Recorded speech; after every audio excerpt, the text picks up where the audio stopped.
Hi there. Hi. Oh, hi. What's happening? Hi.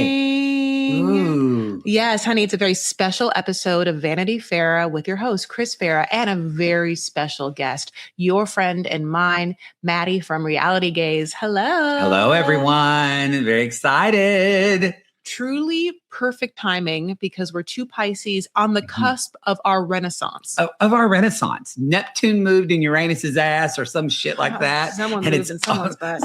Cheers to that. Cheers to that. And so it's our time. Yeah, and we need it. You know, we deserve it. We've worked hard for it. All those mutable signs. Virgo too. Yeah, mutable, watery, just dreamy, just like.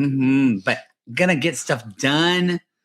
Getting stuff done for specifically how emotional and sensitive we are, which is only our strengths because, you know, we're empaths and we feel the pain and beauty of this world at a higher level than most other people. That's fine. You know, we do. Yeah. We are the last sign of the entire zodiac. We are the most highly evolved. We encompass all of them. That's true. We're also, I think, few people, maybe a Gemini, but few people are crazier than a batshit crazy Pisces. We're watching old Love After Lockups. What? And the old ones. Did you ever watch the one with Glorietta? No. She's like, I love Pisces. I want it. And her eyeshadow is like silver and bright. Like she's driving to the car to meet him at prison. And she's like, I'm so excited. And then it's like a montage, but it doesn't cut away. And 30 seconds later, she's like, oh God. Like she's crazy. So Pisces? She's like, I love the water. I'm a Pisces. Oh no. Oh, it's so good. It's so good. It's on Peacock. Yeah, honey. Right where you are, you can watch Traders and Peacock on Peacock as well. So you have your options. Yeah, I'm Pisces, Virgo, Leo. Those are all. What's your Virgo's your moon? Yeah, my sun. Yeah. I guess because maybe we were the same year because I'm Pisces, Virgo moon, but then Aries rising. Wait, no, Virgo's my rising. Oh, okay. Okay, and Leo's my moon. Oh, okay. I like it. But it's good. We have the Virgo. It helps us get shit done. Yeah, we both have Virgo, and yeah, yours is. God, that's so interesting. Guess what we're talking about? I mean, obviously, you're not astrology corner, but we just did. Yeah, you're like bitches. You're talking about your zodiac signs. I know. This is very LA. Yeah. I mean, like there is a thing in LA. People say, "What's your top three?" or what's your big three? And everybody knows we're talking about astrology. Yeah, like what you go to Oklahoma and they're like, OU, Notre Dame, Texas Tech. They think it's fucking football. Yeah. Oh God. I attract Scorpios like left and right for some reason. Too. Yeah. You know, Gemini, Libra, and Scorpios. Yeah. You know, I've had, you know, I don't know, God bless Leos as well. You know, that's really it. Scorpios, no more Capricorn. Leos. I can't date any. I dated 3 black Capricorn men that were all born on January 6th. Oh my God. How do I get There's a lot to unpack in that January sentence. 6th. My God, that sucks. They don't think about every time they make someone make a joke about that birthday, they're like, oh, it's my birthday that day. Yeah. Oh God. I have friends that are born on September 11th, and that obviously was ruined for them. My dad was the 10th. We were so lucky. Oh, God. Did I tell them what I was talking about yet? No, what are we talking about? Okay, here's the thing. I'm so happy to have you as my guest because we're obviously good friends and we can just shitty chat all night long. And we're going to. Don't worry, guys. We're going to end this and then go to dinner. So we're going to focus to specifically talk to you as much as we can about 90 Day Fiance. This is a recap of Before the 90 Days, Season 8, Episode 9, Initial Descent. Yeah. Which good obviously, season. all good season. All the titles have been just taken from flight attendants' opening and closing monologues. I guess that's it, right? Buckle your seatbelt. It's all. You're making our initial descent. Your baggage claim, like it could be like baggage claim number 1. Baggage claim 1, yes. I hope there's an episode called Baggage Claim 1. Yeah. Yeah, that's like, it's like that. It's like, because what does initial descent mean for this? Who are we talking about? Also, I like that I never wear this. We both are wearing black and white. Yeah. I think that we both are in a similar Well, obviously we already talked about the astrology situation, but like state. Yeah. Well, technically California, but you know what I'm saying? Yeah, but it's state of being, state of mind. Yeah. Mm-hmm. Which is kind of like, all right, well then what? All right, here it is. Here it is. Whatever it is, it's going to be fucking fine. I'll make it that way. Now, how are you liking this season?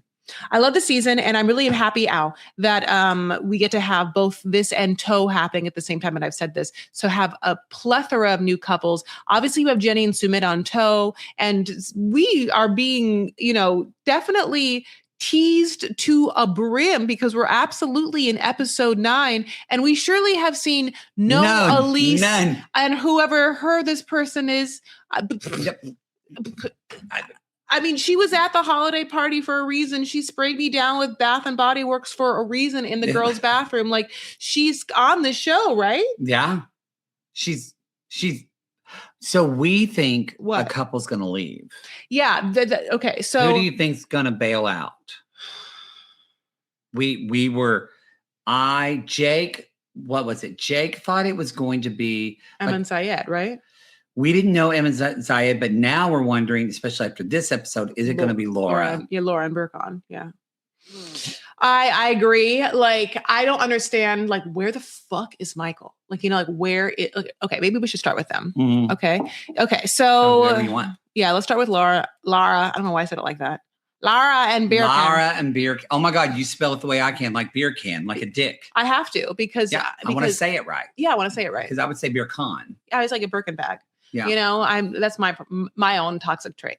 So this part is absolutely crazy because it warrants a bunch of fucking follow-up questions that don't get answered.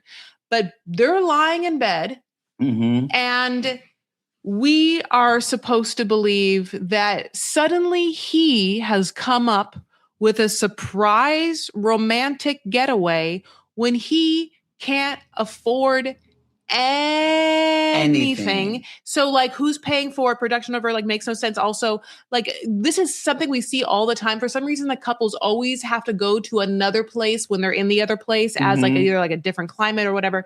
But he's basically topless with his skinny arms and bad tattoos in this bed being like, are you excited for today? And we're like, no, buddy. But then it's like, yeah, because he's planned a romantic getaway. What did you think? I never thought of it until you said that. I went, oh, wait, he could never afford this. Why didn't I think about that when I watched it? Like, never, ever afford it. I mean, unless she gave him money and then he paid for it. But I mean, maybe he pocketed some of the gambling, or maybe production did. I mainly was just, my whole thought in this whole scene you just talked about was the aggressiveness of the chest. Hair. It was just aggressive. All of it was just so in your face. I just was kind of like, whoa, when it came on. I was like, and it's because his arms are so skinny and his head is kind of skinny and bobbly. It just looks like chest hair. It's just everywhere. He has basically the same amount of hair on his arms that I do. And then what is like a weave, and the hair is straight on his chest. Yes, it is.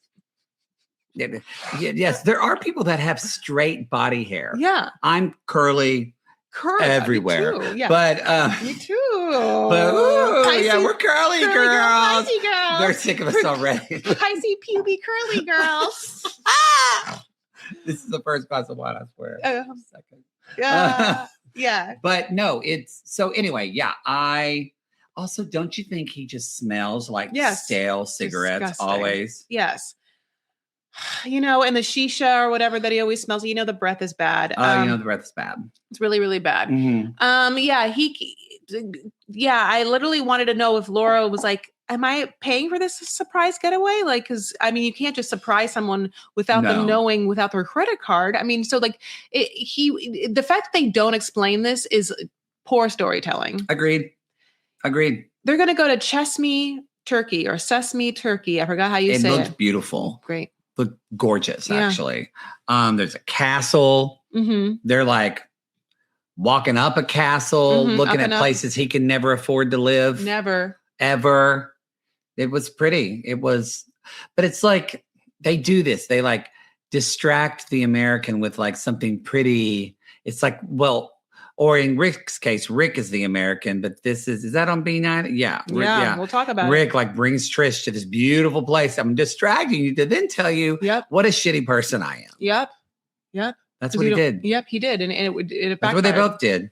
Yeah, but he can't afford it. So it's so weird. But yeah, she's obviously in her favorite romantic fantasy land where he is some protector provider, which he has, I guess, said to her in text that she has held on to and has spit out into camera as a reason why she's into him. And we're all being like, provide fucking what? Like literally provide what? But then now we're like, this romantic getaway, you mean like we know he's not paying for it. So you're not answering that. So then she's like, oh, I've always wanted to be a princess. And he was like, no, I get to be the princess. I did not like that comment. I thought, does that mean, are we a pinky in the butt? So many things. It's like, does he have the driest, most awkward delivery of philosophy and jokes that I've ever witnessed, where it's like almost like his Nietzsche, whatever. It's a character almost. It's like, who's that crazy guy from the 70s? Like Andy. He's almost like a weird stated character that like just super dry. Yeah. It just was, it was an odd joke. Yeah. But it also is telegraphing. He's saying not the quote, he may not be the actual princess, but he wants to be taken care of. Yeah, he does want to be taken care of. And he's not the only man on the show who definitely wants to be taken care of and is open about it. At one point, Laura's in this palace and she sees this and she goes, wait, is that a bathroom? I think it's a bathroom. And every one of us is like, no, bitch, it's not a bathroom. What is it? But like, it's like, I think it's something like a drainage. I'll be honest. You thought it was a bathroom? I didn't think it was a bathroom, but I wondered, maybe, but when I'm you pee out that little slot? What do you maybe what do you out that one, or do you just pee down the hole? Are those where your shoes are? Well, because it looks like a place you could squat into a hole. I thought it was like a basin that washes feetsies. I'm a son of a plumber, so I'm obsessed with how people went to the bathroom in history. Even like when we went to Spain with my best friend in November, we would go, and I'm like, "Where's the bathroom?" And they're like, do you need to go to the bathroom? I'm like, no, where did they go to the bathroom? I need to know. How? So there's like something I need to know. I need to see plumbing. I need to see a hole in the ground. It's just my father's voices in my head. Look at the hole. Look for the hole. Look at the hole, Matthew. Look at the hole. Remember these words. Yes, it's like Mufasa when when he dies, and it's like my dad appears to me like a 1980s picture saying, remember the hole, Matthew. Yeah. And you do, because you're such a good son. Well, the son of a plumber runs deep. Hey, shit paid for my undergrad. I'll be happy. I'm happy. It's a good career now because there's so much tech stuff and AI. AI is never going to take away a plumber or an electrician, a craftsman. I sound like I'm an ad for Southern California Votex, so I'm going to hush. I was like an ITT tech, you know what I'm saying? Like a 2-year career you can have at your fingertips, with online and at-night classes, like. Options like HVAC, electrician. Dental hygienist. Dental hygienist, yes. Termite repair.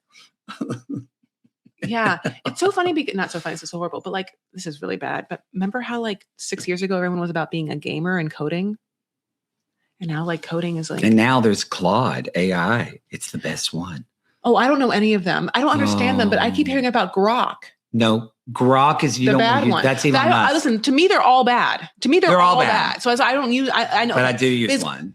I can tell. Who is he? It's Claude, and it's made for like artists and creatives. And it is so great. Like I was doing something and I was like, hey, take this text, and make a pitch deck from this with everything I wrote. And it made like this beautiful pitch deck. I've corrected some things, but honestly, I could have sent it to a producer just like that. I was shocked. We're all going to get taken over.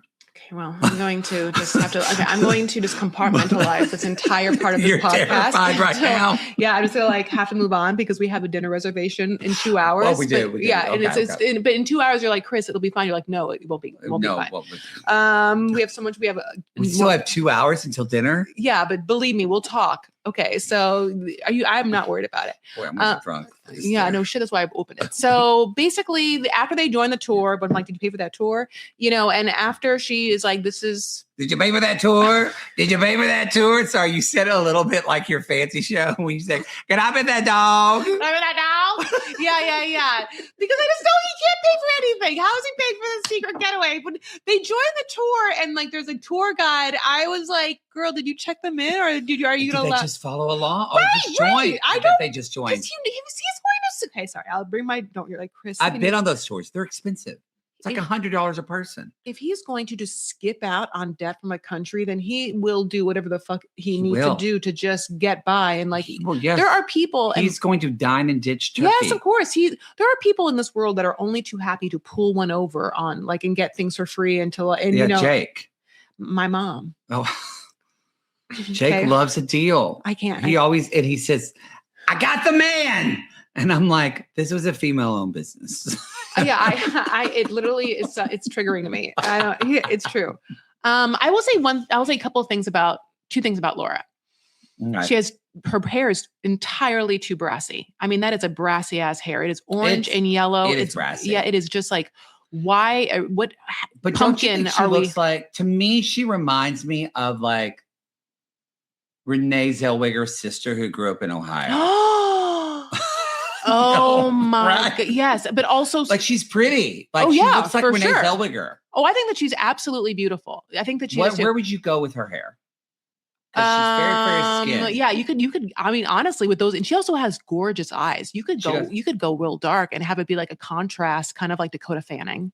Yeah. And I think that those eyes would fucking pop. I actually think she could go with a color like mine, like a strawberry red. Absolutely. That's just a little more natural. Get the brassiness out. Also, in this scene, it looks like she's wearing muted garbs. I was going to say scrubs, like muted green scrubs. Like she's talking about a dental hygienist. She's about to like, See, I forget about what they wear on it, and because that is Vanity Fair. That's what you're about. You notice things. We all noticed certain things, and I'm just like, the hair was one thing because they kept showing the back of it, and it's just like, it's streaky and it's so orange, and it's just like, oh my God, just like I would do anything for it. And obviously, she's not the only person I obsess about either Emma's wig or Chloe's blonde hair. I couldn't talk more about hair. Or Lisa's wig. I mean, come on. I mean, I can make a whole podcast just talking about the wigs on this one season alone. Mm-hmm. So I know, help me. So basically, he starts to bait her, and he's like, "So I can tell you have some questions," and she's like, "Well, it's weird." Yeah, he scares Jake out the most. Yeah, I feel like when you watch him, especially in this conversation, when he said, "Do you have any questions?" and questions. I know we say this a lot. Like everybody says this in the zeitgeist now that quote everyone's a narcissist. Yeah, and really only I think like 2 or 3% of the population are certifiable narcissist. Mm-hmm. However, I think we work in a medium that lends itself to narcissistic people that are either diagnosable or have strong narcissistic qualities because they want to be reality stars. They want to be, I mean, this is how we got our fucking president. And so that to me, watching him, he is the epitome of narcissism mixed with an addict. Like a total get, but it's the way I worry about him actually being like physically violent with her. So does Jake. I think that to what I kind of said earlier, he has no end but his own survival and goals. Yeah. So she means nothing to him. Like nothing. All she is the end to. She literally, and she said it, and the fact that she said it 2 episodes ago really and she's still here is like, oh my God, she is the way for him to get rid of his debt by just giving him an open hand and a bridge to America where he'll then never in his mind go back to Turkey and therefore never have to deal with that debt. That is what he feels like Lisa does. It's why he can say things about it in front of Lisa and not hear it from a sense of someone in front of Laura. Oh, fuck. It's fine. I do it a lot. I know, Laura. I do it a lot. I'm Laura. When he told Laura about his debt, you could tell that he said it in a way that didn't feel like it was shame coming from a place of like a lover to their other lover coming with like things. Is this okay? He was like, yeah, this thing happened, but you're the solution to it. So it's not a problem because he doesn't care how she feels about it or how it affects her. No. Like, or that she would think ill of him about it. Like no part of him feels shame about the debt. And the guilt from the gambling is, I feel like only because he assumes that society thinks something about it. And it's like probably just annoying to him that he's not rich. But if he was rich, he would be like, yeah, I gamble professionally and I'm great at it. I'm fucking beer con. Well, and when he says, but I'm not addicted to gambling because I think the quote he said was basically, people that gamble, they get a thrill of like winning or losing, but I always win. That's literally the definition of a gambling net. Like when he told her, I just need that big payout and then we're good. It's like, this is dark. Buddy, if you always won, you wouldn't have debt. Period. You've been doing this every goddamn day. Because there are people that we have some listeners, some sissies that are professional gamblers, but it's like. Technically, my dad's a professional gambler. You know what? The stock market is a game. Yeah. I've talked about this. Yeah. My father is, my dad is like, in his whole life, he's been a stockbroker / portfolio manager. He's a business manager. People have investments of like stocks, but there's other things like bonds, whatever. But like specifically, my dad is a value investor. So he's someone who likes, Fortune 500 companies, S&P like top companies that like, long-term investing. Like that's what he does. He like, just is putting, he thinks that he knows what's going to happen, whether he is, either skilled by looking at history or some amount of ego or whatever. And then he puts his money and other people's money allocated into, big stocks. And then like, just hopes and prays that it works. I mean, what? Yeah, it's gambling. Yeah. Like it's obviously, there's more skill or there's safeguards in it from like a regular poker table, but the odds are better. Yeah. Even if you put money in there and keep it forever, the odds are better. I don't know about sport gambling at all, though. Like, I have a friend who's dating a guy, and that's what he does. He gambles like in America here, like, and he does for himself, but he gambles on other people's money, like football games and all that kind of stuff, and he makes a living from it. I mean, BeerCon fucking thinks he's goddamn Kendall. Did you see this Fanatics commercial that's like a pop culture phenomenon? No. Oh my God, babe. Kendall of Kendall Kardashian Jenner is like in a commercial for Fanatics. I'm sorry, is it called Fanatics? What am I saying? Phonetics? I'm saying like, okay, not the word that means like. It's fanatics. Yeah, that's what it's still called fanatics, but it's spelled different, right? The minute I kept saying it maybe phonetically wrong. I know. You said it like the alphabet. Phonetic. I know. I have phonetic problems. It's crazy to me that that's legal because it's gambling, but it's legal. And we can do it everywhere. I've never done it. So I think gambling should be legal anywhere if people want to do it. But the problem is there's a lot of problems with it. It really it destroys people's lives. It's interesting how pervasive addiction is. Like, like we are, like sexual addiction, like is like, sex addiction, like gambling addiction, like I don't think about right now. Oh my God, honey, both. Yeah. Just like squeeze. Just like, it's health at the same time. Ooh, pop like a cork, honey, like a cork. I love you. Like that damn cork on that bottle. I know. They don't know. Anyway, if I even explained it, they wouldn't know. Yeah. So basically, after he baited her to be like, any questions? Like David S. fucking Pumpkins or David. Yes. And then she's like, well, yeah, because you and your friends talked in your native language and then didn't fucking say shit to me when I was supposed to be meeting your friends. And she's like, where did that goddamn debt come from? That you're, and then I think she really wanted to hear like my PhD program, but she didn't hear that. What she heard was my extended thesis on Nietzsche or whatever. Like, well, my mom had a home. I don't know. He could have said anything, but he blamed it on COVID. He blamed it on COVID, but also his entrepreneurial spirit, which is that he owned a, spoiler alert, shisha/coffee business. That's why he loves it so much. And it was either doing well or well enough that he decided to get a loan from that. And then seems like he mortgaged everything, or like, he's kind of like me when I'm playing Monopoly, which is that there's one part of Monopoly where I'm in the red, like so hardcore, where there's like no coming back, where I've like mortgaged everything. You're like, there's no coming back. But like I've been building slowly houses that turn into hotels, and then the tide turns and I own the entire town.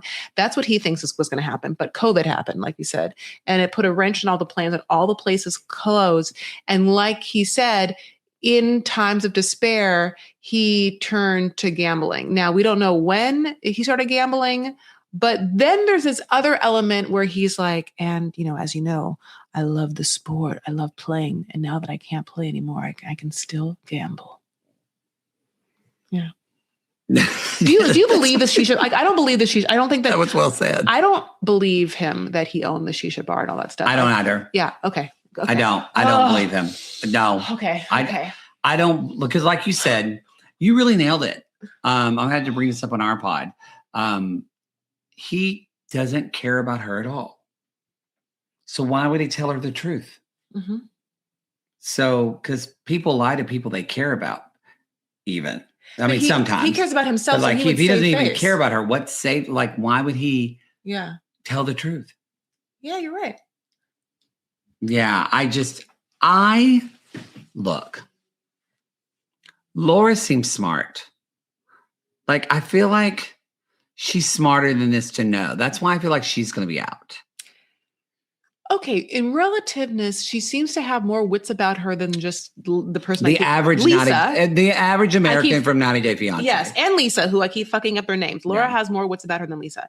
Now, when Christina, hey, I like my wig. Oh my God! You like my hair? I mean, no, he does not. And her hair is so thick; it's not even bad hair. It's not bad hair. I know, it's a bad cut. It's a bad. Sure, it's a bad cut. Color. And a horrible color. I think she should do like a Madonna, like Blonde Ambition, like fucking go there. No, or if she keeps talking about wanting long hair. So just to me at this point, let it grow. Yeah. Just keep putting like castor oil on the fucking top of it, and then just as much oil as like on the bottom. Why didn't she get extensions? She can't afford extensions. Oh. She can't be like. You laid that out quickly. They're very expensive. Basically, that's the end of them. I have nothing to say about them. We'll see what happens, but she should be out of there as soon as possible. Sean Robinson says, "We wish them the best." Yeah, but we're thinking the worst. Yeah, we wish them the best, and we're thinking the worst. Who's next? Let's get Rick and Trish out of the way, because I don't want them to be the end. Sometimes when I end on them, it makes me like really like because have a Rick sad is note. Horrible. Yeah. I want to get them. I should be starting with them and get them done. Did you realize? I realized he was once my Uber driver. No.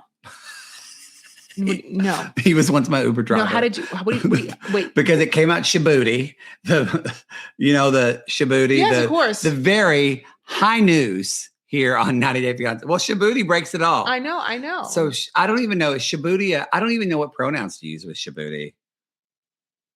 I thought he, him. I don't know. I'm just going to use Shibuti. Okay. Because I like saying, because it reminds me of Shibuti. It reminds me of Music Man. Yeah.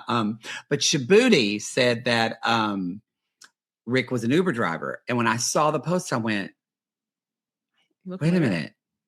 I remember this handsome black man. And I remember us Uber driving.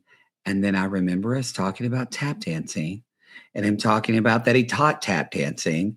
And I was saying how I wanted to always tap dance, but I asked my mama when I was 8 years old if I could tap dance. And she said, no, because you're already singing and your father can't handle anymore. So I never could take tap dancing. And he was like, that's horrible. He's like, I'll teach you tap, man. And he didn't have another card on him or he would get it. But when I told him the story about my mother, he was kind of quiet afterwards, and that seemed to depress him. But I'm pretty positive he was my Uber driver. Yeah, he has a He looked familiar. Yeah, right? Like at first when I saw him, I went, did we fuck? But we didn't. I'm so thankful. Okay. You have no idea about that for you. But anyway, so that's my knowledge of Rick. Please, let's talk about their beautiful island getaway. I will say one thing about their storyline is it makes me want to go to Madagascar. It actually does. Madagascar looks fucking stunning. Yeah, it absolutely does. Like, I don't ever want to see a lemur. I think they're not cute. I think they're scary. They just want to look like they're going to claw you. Yeah, I don't like anything with yellow eyes. I don't like yellow eyes I don't either. like yellow eyes. Yellow. I mean, I'm out. If it's mellow, yellow, let it mellow. That's how I say. Like, and if your eyes are yellow, I'm gonna let you fuck. When it comes to eyes, if it's yellow, I'm saying hell no.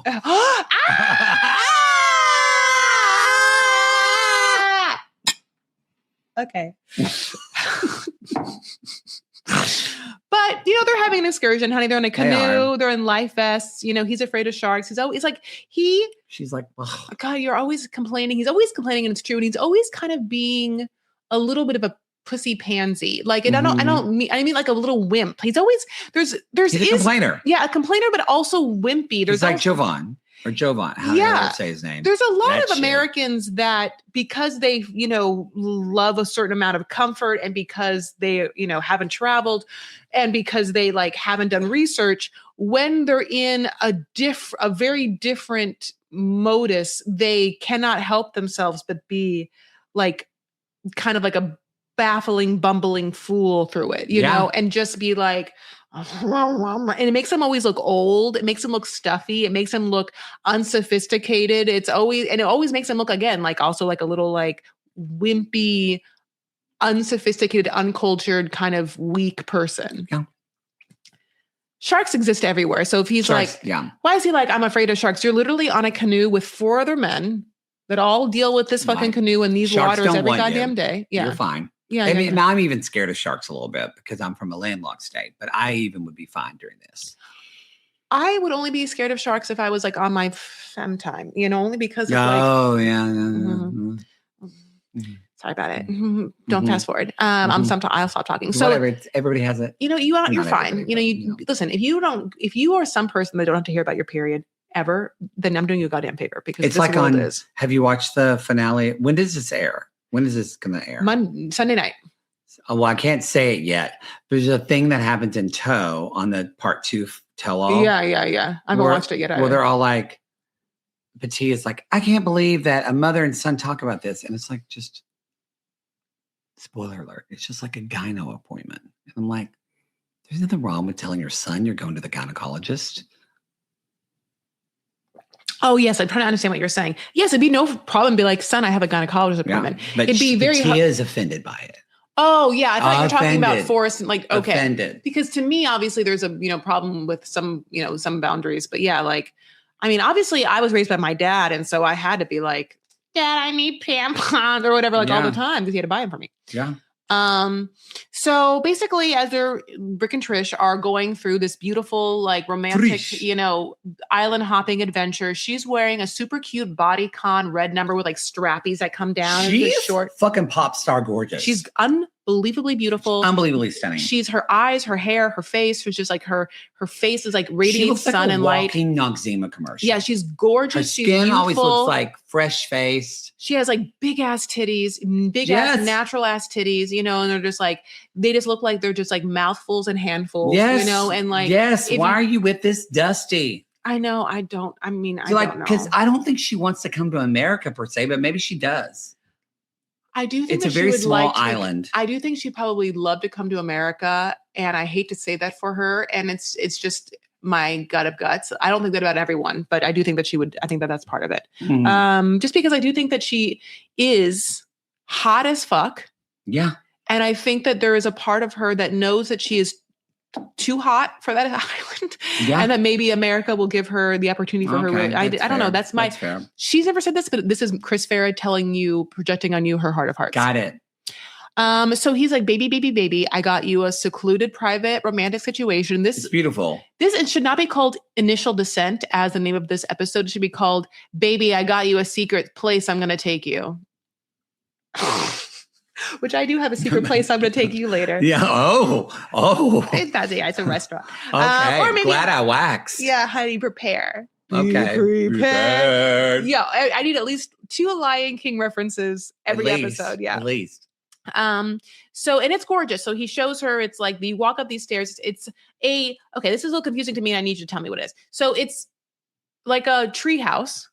Yes. Like Swiss Family Robinson. That's what there's a beautiful panoramic view of the entire it's just like, world. She's like, yes, it's beautiful. No glass. There's no walls. No. Are they, is this a bed that they sleep in? Or this is my question is to you. I feel like I know where you're going with this. Is this a day cabana situation? Or what happens at night when you go to sleep in the bed and you're unconscious and don't know what's going to crawl on your skin? Mosquitoes. Where do you pee? Again, I would want to see the bathroom. Where's the plumbing?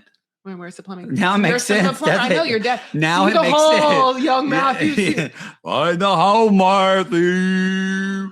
Now you know where it comes from. Now, when you travel, you're going to be like, where's the bathroom? And how did they go to the bathroom in ancient Greece? I need to know. Where did they drop a deuce? Yeah, no, but I do. That's my Roman Empire. That is, yes. But my favorite thing I'll never forget when I was in high school. I was so excited to show my daddy because I went to London because I won a national mascot contest. And so. That makes sense. What was your mascot? Lone Grove Longhorns. I was Bruno the Longhorn. It's still, if you listen to our show, I've said many times, Jake doesn't believe me. If you go, every time I go home to Lone Grove, Oklahoma, every time someone says, you were the best goddamn Bruno we ever had. None of them been better. It's the one thing I'm conceited about. I was a fucking incredible mascot. Few were better than me. Yeah. That's how good I feel about being a mascot. I think we all should have one thing where we're really like, I owned that. Like acting, I'm like, comedian, and I'm like, mascot, I'm like, yeah. So put a head on you. Put a furry head on you. Furry Bruno the Longhorn. And so I won this thing and we marched in a parade. I think it was a money gimmick, but whatever. We marched in a parade in London, but we went to Westminster Abbey on tour. And my favorite part of Westminster Abbey was seeing where the Abbey plumber was buried in the church. And I still have a picture of it. And I showed my dad and he thought that was so cool.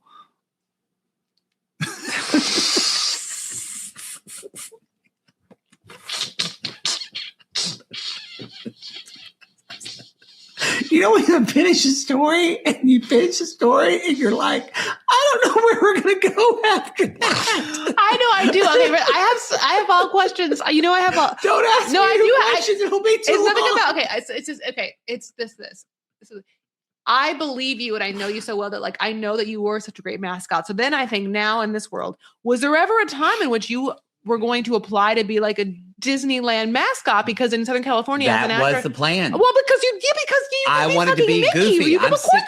Goofy. I'm 6 foot. I could have been like Goofy, Jafar. I could have been all the tall characters. It still feels like it could be a backup career for me if something ever goes wrong and Jake gets us canceled, which could happen. Which could happen. So it's fair. So yeah, it's backup. Because I was out there in Oklahoma with an ice pack in 98 degree, 100 degree heat wearing a Longhorn costume. I could be fucking Baloo the bear in California. Oh my God. Yeah, Baloo the bear. I'd be great. Yeah, who's like, I want you to be like. I could even probably do some of the voices, even though you're not supposed to. Who's the bear in Jungle Book? Baloo the bear. Look for the bare necessities. Yeah. Bare necessities. But it's also the same bear as in Robin Hood. They just use the same animation. For some reason, when I was like. And the same voice. Well, that's a great voice. I love that in fucking Jungle Book, Louis Armstrong's in Jungle Book. Who is he in the Jungle Book? He's the. Oh. He's like, there's like a. Yeah. Oh, that feels. That feels. Oh, what Here's the feels thing. more racist? What were you about to say, or what Rick and Trish did in those jungle outfits? Yo, that too. It's just that in real time. I think he was a. Yeah, you're right. Here's the thing. I forgot. I was like, yeah, he's in it, and then I remembered what he was in that, and I was like, no, Chris. And then I'm like, don't say it. Like, it's that in my mind I had two different memories. Something came to mind, and then something came to mind. Yes. I wish I'd had. If you want to know who Louis Armstrong played in Jungle Book, you can Google it. It was called King Louis.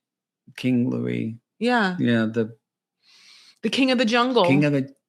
But not a lion. But that's why it's fucking racist. That's why you would know it's racist because the King of the lion. Because Disney would turn around later and make the third time I'll bring it up, fucking Lion King.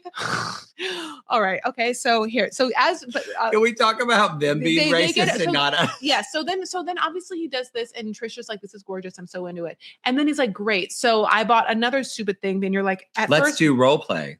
At first, when he opens up his trunk, I'm like, if you goddamn brought that splash pad out, like thinking that she's going to squirt all over this goddamn tree house, I'll be so mad at you. But he doesn't. He brings out, okay, they are bargain basement, like costumes from like a Halloween with like felt. Like, not even Amazon. Yeah.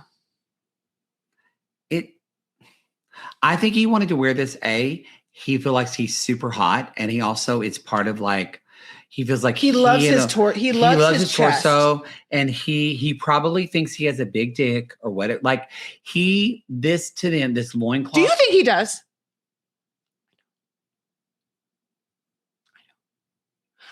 I think it's fine. Okay, I think it's fine. Okay. Do you think that people have said that he maybe does some roids or whatever, and maybe that's why he like looks the way he does. I mean, at this age, or HD. But I think he wanted to show his like masculine virility by this, because he's just wearing this loincloth that's barely tied. Meanwhile, she looks fully from 1980s horrible, like BC film. Just yes, like even the headband. I was offended watching it, and I don't get offended by a lot, but I was like, ooh. There's something also to be said, and kind of going back to the Beer Con Laura thing, where the minute that she comes out, you can tell she doesn't feel good, sexy, right in it. And if you love someone, you don't want them to feel that way. When you love someone, you see it and you sense it and you go, oh, I want them to be comfortable. That's exactly it. Made me sad because I've never had that in a relationship. That is what you want. Like, you want someone to be like, oh, if this was some stupid idea, fine. But like, I can tell that like, this is bringing you absolutely no joy. Yes. And if I couldn't tell, she tells him. She says it. She says it. Yeah. And he still's like, no. And then they go down the hill and he's like, we're traveling. He's like really into this role play. He's like very committed to the role play. I don't do a lot of role play. I'm not against it. Jake says he commits to character and has been told that his role play is too aggressive. What did he say? What role he was doing? Because it's like, I'm not asking. Because it's going to be like an aggressive doctor. It's something that involves a pup mask, whatever that is. But you know what those are? Yeah, but then so that means that he's into pup owner. Mask. Jake won't admit it, but you know when someone makes a joke too much about it, they only make a joke about it because they know about it. Yeah. Oh, that rhymed. I didn't even. But that's true. Y'all, they joke about it. They know about it. Yeah, that's true. All his jokes are pup mask, which tells me he's getting banged in a pup mask, going rawr, rawr, rawr. Or he's banging someone in a pup mask and making them. No. Okay. No. I get what you're saying. Yeah. But when you think he's being too aggressive, I'm like the most power bottom of power bottoms. Like, how are you aggressively as a pup? Oh, there's a lot of aggressive power bottoms. As a pup? Yeah, you're like Bow Wow. But yeah, you're like, dude. You're like Bow Wow, bitch. Do it this way. Do it this way. Yeah. Yeah, it's a thing. Anyway, he committed to it, and that makes her even more uncomfortable. And it's really uncomfortable to watch those segments. And then with him, sorry, I'm just totally like, no, yeah. When he's all like, are you like, you wrote it down. You're like, what he said, are you happy with me? Are you happy? And she's like, yeah, everything's great. And he's like, okay. And then he like morphs into this other being. He's like, well, I just want to tell you I did something bad. And I'm like, who the fuck is like, this is crazy to me. What did you think about that? Yeah, he has this whole thing. So you happy with me is my own fault. I wrote this down. It's actually, she says it in bed with him. They're in bed. She does. She says, you happy with me? And I was like, no, so mad because that gives away your power. Yeah. I was like, oh no, you don't even know how good you are. Like so much better. You are too good for this man. You have no idea because you think that this man can like save you. I think she is the biggest catch on this season of B90. You know, I don't know. You know, I'm not going to agree with you only because I don't know there is a mysteriousness about her and I don't know a lot about her because he paints her as he wants. We don't know all. She's hiding. Yeah, she's hiding things and he wants her to be this. And so kind of like either his version of what his POV of her is, as well as the storytelling and the camera. Yeah. Like the 5 days where she was gone, I don't believe everything she said. I think there's more that's coming out. Absolutely. Like yes, we never got to see the motorcycle being delivered. We never got to see the argument with her boyfriend's friend and Rick. We never got to see her boyfriend. We haven't seen anyone in her family yet. It's like we've only seen one moment of her being a doula. And it's like what we know about her is that she squirts. And she was in a relationship with someone who was rich before this person and that she wants kids. Like those are the base and she dresses cute and I can see she has big boobs. You know, like those are the only things I know about her. Those are the truths, you know, like, and so, but I do love her. I mean, that's a big word. I do like her. I like her personality. I think she's super cute. I know is too good for him, but it's also because I think that he is wildly horrible. So basically so her saying you happy with me made me upset because I think that we do sort of want someone to be happy with us. We want so badly for someone to choose us and to make someone pleased with us without doing the due diligence of being like, is this person going to make me happy? Can I be happy with this person? Not you. Are you happy with me? But like, will I and can I be happy with this person? Is my happiness even truly a concern of this person? And does this person know true happiness in the connotation of what I think happiness is? Like, is this person's version of happiness being knee deep in some person's pussy? You know what I'm saying? Like, is that person's only knowledge of joy? And then everything is like, you know, white knuckling it until he gets to be inside someone else. He just wants young pussy. Yeah, of course. He wants young international pussy. He wants young international international pussy. Yes. That's it. That's what all this is about. That's why you waited till you banged her and you dicked her down and y'all got to have great wild sex several times before you told her all this. Right. Yeah.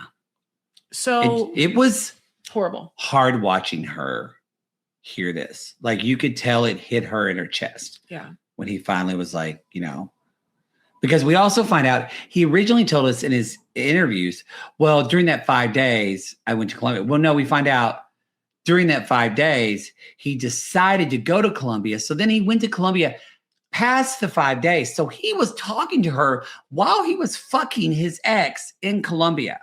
She had given him his explanation that she had said, oh, this is what happened. And, whatever had happened. And he supposedly, I'm assuming, was like, okay, I believe you. They kept talking. And then as that moment's happening, he is like with his ex. And maybe it's not Laura and Beer Can. Maybe it's Rick and Trish. After this, she's like, I'm done. I would, because she seemed, when she was like, don't talk to me. Yeah. Don't touch me. She feels done. She absolutely does. So basically, obviously, when he confesses, he does almost like a fucked up Johnny thing where he tries to like snake out of the accountability responsibility by being like, I just felt so lonely and abandoned. And then she's like, bitch, after we already texting you. Yeah.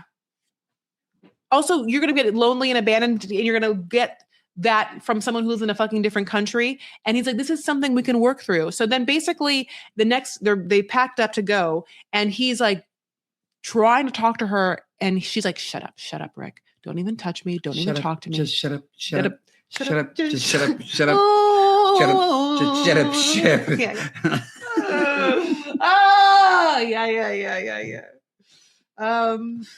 It's furry, right? Yeah. Then she goes, shut up. Just shut up. She goes up. But what happens after? No, it's Black Eyed Peas, I guess. Where we try to make it I don't know if that's. I don't have my phone. Yeah. Okay, it's fine. Don't worry. Yeah. We have aged ourselves all night long. Yeah. So basically, we want them to be done. We want her to move on. I really want her rich ass ex to come in and like I do too. Kill him. Not really kill him. Like, yeah. Just his soul. Let him tap dance somewhere other country. Yeah. Go back to Uber. So let's move on to Jovan and Annie Lynn. So they're on the cusp of having this awkward fight at a dinner where they've also kind of done the Emma and Zayed thing where I feel like a producer has been like, okay, so you guys are like this sometimes. And so we're going to make sure that the storyline is that sometimes you guys are coming together and sometimes you're apart so that there's like, peaks and valleys. So they made Jovan and Annie Lynn kind of like try and play at honeymoonness or whatever, but it's faltered because first mistake again, her sandal had broke last episode, and when she was like, "Oh, you could help me by carrying me," and he was like, "Nope, that was stupid." Now they're at dinner, and she's like, "Okay, well, this is basically the first time we've ever been together, so let's take a picture together, me and my beautiful husband." And they take a picture, and his soul comes through his eyes, and you can really see how miserable he is. Miserable. Just miserable. Like, but again, someone's been listening to the Men's Rights podcast. Do you know, I don't know the Men's Rights podcast. Like, I know Joe Rogan. I don't know any, but it's not that one. I'm assuming there's like specific tailored ones. There are many podcasts out there that talk about masculinity. And we've said on our show, and I will say to your listeners, if you are a woman and you are dating a man and he starts telling you, hey, I'm listening to this podcast about masculinity, men versus women, break up with them. I don't care if you're married. I don't care if you're in a relationship. I don't care if you have children. This guy, Jovan, this is what happens to so many men right now. It's like this incel cult. Right? They're being brainwashed. And this idea of this whole, it's like, but in a grosser level of men are from Mars, women are from Venus kind of bullshit. Mm-hmm. But the way that but this kind of Neanderthal caveman attitude that you need to mistreat women. So that way they're grateful for your love. Yeah, they feel less than, and therefore you provide the solution. You're the answer. So this is the difference. It's the juxtaposition of men looking at they're the answer when a lot of men don't realize they're the problem. Well, not that we hate all men, because there's nice men. It's just that I guess in my mind, I haven't dated them, but there are nice men. Two humans have to come together and realize how hard this world is. Like, this world has problems already. Like, this world is difficult. Like, like there's new problems and new horrible monsters, metaphysically and physically to like fear and fight all the time. So if you are someone who can somehow find another soul on God's green earth to partner with and ally with in order to fight the good fight and face every day together, and you love each other, it doesn't even make sense to me to put up other hardships other than the ones that will naturally occur from two different people with two different mindsets and two different histories coming together again to do all the things I just said, fight the good fight against the war against the world. So it's you have to do the most. And again, I'm going to say this right now. Everything I'm saying is as you can hear, I slightly slurred. I've had some wine. B, I'm single. So two things. But I think that... We're in the same boat. I think that you want to find someone who connects with your soul in a way that is undeniable, is almost almost unresistible to you and them. And in that, there is a certain like choice and claim that this feels better than not. And I mean that, and I mean that where like, you know yourself, you should feel better with this person. It's kind of going back to with like, you have to feel good with this person. Like, I'm not saying that like your hormones get triggered or this person, you know, just like sometimes touches your ear and you're like Lisa, Danielle, and just like completely fucking taken over. It's like, you've done the due diligence where you know yourself and you're like, my nervous system feels at peace with this person values me, sees me. If those things can come together, what a fucking gift. What a gift. Can I add to that? I feel like, because sometimes we can tell. Why fight it? Why we can tell ourselves someone makes our life better, but going off of the feeling of it, we all should be with someone that makes our days easier. Because what does it look like for you? Life is always stressful. Yes. Always stressful. But I think we should also have someone who we feel like you were saying, is kind of in our side, on our corner, but also just someone who makes the cup of coffee for you every morning. Someone who like picks up or lights your favorite candle when they know you're going to sit down and work. Like those, that I really feel like it's less about the big things. Everybody wants a nice 401k. Everybody wants a house.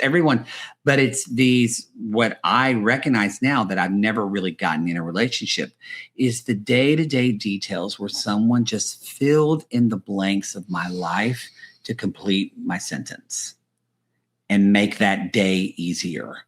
And Jovan ain't doing that for Anna Lynn. Okay, let me ask you a question.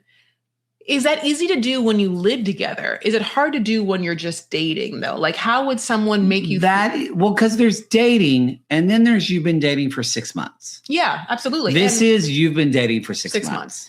Yeah. Because at the first 6 months, you're still learning someone. But I think it does start with someone who, whether sexes don't matter. I mean, but I'm gay, so but I mean, like, but they open the door for you. Oh, I see. Yeah, they do that. It's starting to do those. They care for you in a way that makes you feel cared for. They say things to you like when they see you, you look really nice. I'm excited to see you. They ask, "How was your day?" And you talk about your day, and they offer not a fix, but they offer their support.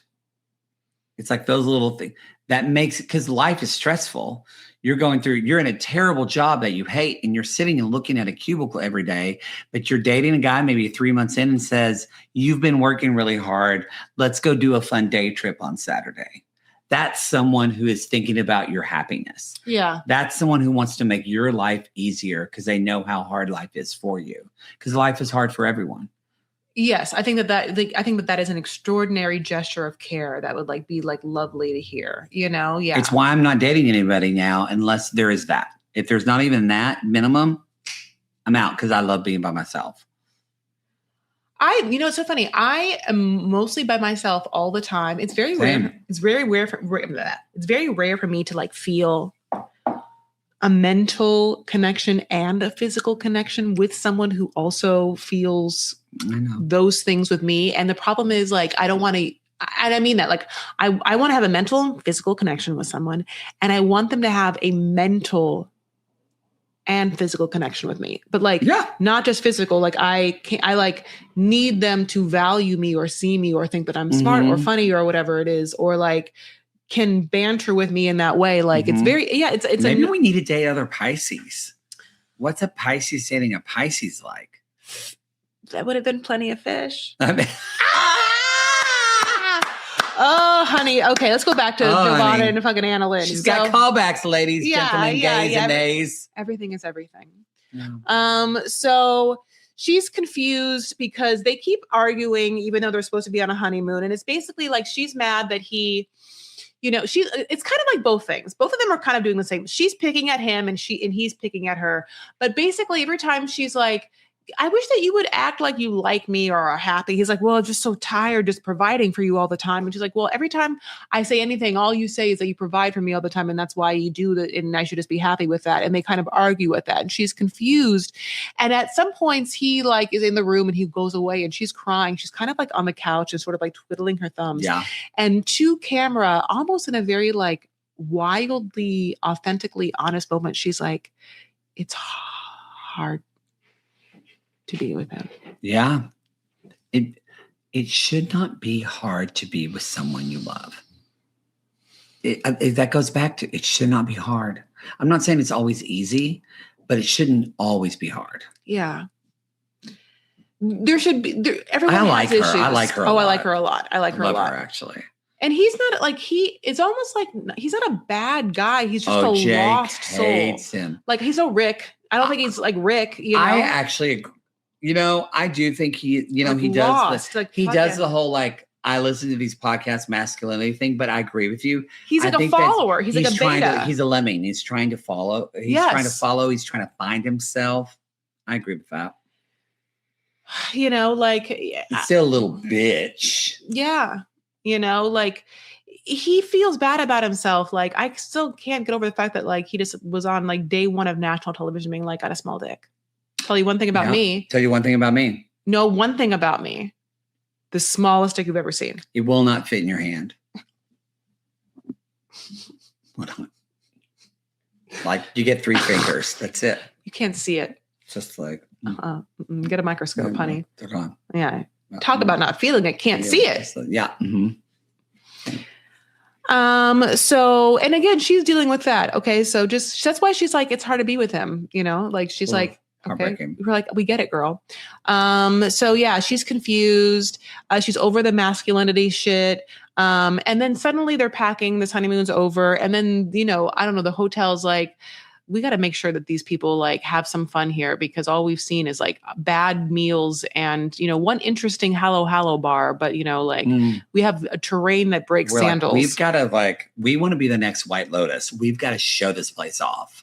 Yeah. We want to be the next Sheena's Airbnb, just like teeming with things. So basically they come in with room service and then they are forced to, that's why the producers made this happen, are forced to go outside and just like sit outside. Like the nice people were like, here, have some yummy fucking fruit and we'll like put some paper. Or some oolong tea or some shit like that. Just like rose petals floating in their own personal dip pool. And they're just sitting there and they talk and they kind of make up. But we get the constipation line, which is now going to be that you can tell the crew does not like him because I thought they were going to show like just one clip of of when she said, you walk around like you're constipated. They showed like fucking 5 clips. I couldn't believe it. It was like 3. They've been waiting. It was like 3. They were like, she said it. Yes. And it was like 3 minutes of him just going, she's like, the beach is so beautiful. And he's like, it's probably gonna rain. Like, it was just Debbie Downer, Rachel Durant. It was a sketch. It was almost a sketch. Yes, it was. Flashback. It was so great. It was just trolling. Yes. I feel like the editing of B90 has been, I want to talk about it. Would you need to top off? Babe, yeah, I guess we both do. Okay. Then they have like a little he says, she says things. He's like, yeah, when we get in fights, I like to give her space. And then she's like, when we get in fights. And they even have like one of those like push over edits where she like suddenly pops up. When we get in fights, he likes to give the silent treatment. I like the push over edit. Yeah. Can you believe we still have two more couples? I just want to say I know we still have 2 more couples. We talked so long, but I just want to tell you because you brought this up. Because I think it's important. I talked about it a lot on our show. Okay. The silent treatment versus giving space. Mm-hmm. You wrote that on there. I want to know, why did you write that? Because I thought it was very interesting to see how people perceive behavior, right? Like he in his mind is like, she's really heated right now, so I'm just going to give her some space. I'm not going to do anything that's going to make her upset. I'm just going to like be real chill and try and like, walk on eggshells. And then she's saying, this stupid pussy asshole is now just pretending not to talk to me and like won't look at me and like won't like breathe in my face. Like, so now I have to deal with this lame out. Like, it's like the way that they both perceive this behavior is perfect. I don't know. I have been, but like, I can see both happening. I can for me being in both positions. That's why I wrote it down. What would you, I know you talked about it in your podcast, but like, what I talked about is I actually feel like you can give space, but most of the time I feel like when people say, I'm just giving you space, is to give them an excuse to give you the silent treatment. I agree. And the silent treatment that's horrible. That is, I do that bullshit. Like I'm a toxic person we got to grow. We got to grow. Okay. Like you're too grown for that. You're too pretty. Thank you for saying that. I'm just saying, like, because you can giving space can be, hey, I don't want to talk about the issue we're upset about right now, but I know we're together in a room and we're living a life together and we can talk about pleasantries and things like, what are we going to have for dinner? But I understand I need some space to process the subject that ignited both of us. That's giving space. Okay. Yeah. The silent treatment is I'm not talking to you and making you feel like a shitty person because of your feelings. Because what he's doing is saying, I'm not talking to you because you're a crazy woman. And I can't talk to you when you're upset. So I'm giving you space to be a crazy bitch. That's what I read from this translated. That's what she feels. That's why she's mad. Yeah. You're going to think about this the next time you want to give someone the silent I know treatment. it. And it's like my favorite thing to do. You're going to say, God damn you, Matt Marr. I know it because it is ultimately. I used to want to do it too. Weak. But every time I gave it's petty. Every time I wanted to give when I look immature back, and it's like, but yeah, it's any like silent treatment I gave is I wanted to hurt someone. But what happens if you decide you don't want to ever what happens if you're just fucking over someone? This is like not this. That's different. Okay. That is when you're over someone and you're like, there's a freedom in going, oh, you're thinking your values, what you said to me is not acceptable. And that's not even worthy of me. It's like Brene Brown says when we talk about like whether it's politics or values, she says, I will have a conversation with you until your opinion or values dehumanize me. And when I feel dehumanized or othered, I can't speak to you because I'm not a human in the conversation of your life. I've been othered. And we do this in politics of like, we just immediately say someone's MAGA, I'm not talking, or they're woke, they're Holly weird, whatever, those kind of things. But we do this in relationships too. This idea of, well, you're like a lot of men will say to women, you're crazy, you're emotional. We other them. So then they're not a human staring in front of us. Yeah. If you're needy, then suddenly you're just like this, like, even like you say, they're an asshole. Well, instead of saying they're an asshole, say there's someone I'm in a relationship with who's being a dick to me right now. But that's a different way than calling someone an asshole and you kind of other them and silent treatment them. Yeah. Relationships are hard. Relationships are hard. That's why I'm not in one. All right. Talk about. Yeah, we have two people, Lisa and Daniel and Emma and Zayed. What? I have to ask you right now. Okay, what? I can't wait. Which wig smells worse? Lisa's or Emma's? Lisa's. And why? Because you know that Emma at least has gotten some hair oil. And she. Yeah. I think she knows how to take care of her wigs. She does. And also, I don't like Emma's wig, but it's an expensive wig. Yes. And Lisa's also. not. What is Lisa's? When she said there's an odor coming from the wig. I know what it smells like. What does it smell like? Okay. It's okay. It's hat. Yeah. Have you ever smelled it? Yeah, it's like it smells. Have you smelled a baseball cap? Now, I want you to know that there has been times in which there have been baseball caps in my life. Here's the thing. I don't wear baseball caps. You'll never see me in one. You look cute in a little Dodgers. Like in a guy game. I've told you this before, but I have a whole theory that because I was a C-section and I didn't come through a vaginal canal, that my head is not shaped for certain things. Oh, like I have hats. a very large round head. Every time I wear a hat, it has to be on the largest setting to fit around my gigantic Mar head. Yes, of course. I have the biggest all my nephews, we all have big heads. Huge head. Yeah. And a forehead that would put Rihanna to shame. So like, you know, like hats would not remain. Another Pisces. Anyway, so basically, yes, Lisa smells. So and it feels bad. She's like, the glue is like bubble gum to my head. And we're like, oh my God, they are getting in. And I got sores on my head from my wig, y'all. It is red. It's flaking. It looks bad. It looks so painful. Like as she rips it from her thing, like her hair is matted. Like it hasn't been washed. It has been sweating underneath. She's like washing that hair like 4 times. I really wanted to be like, I wish I could give her like Jen Aniston's Lola V, like the charcoal, like scalps.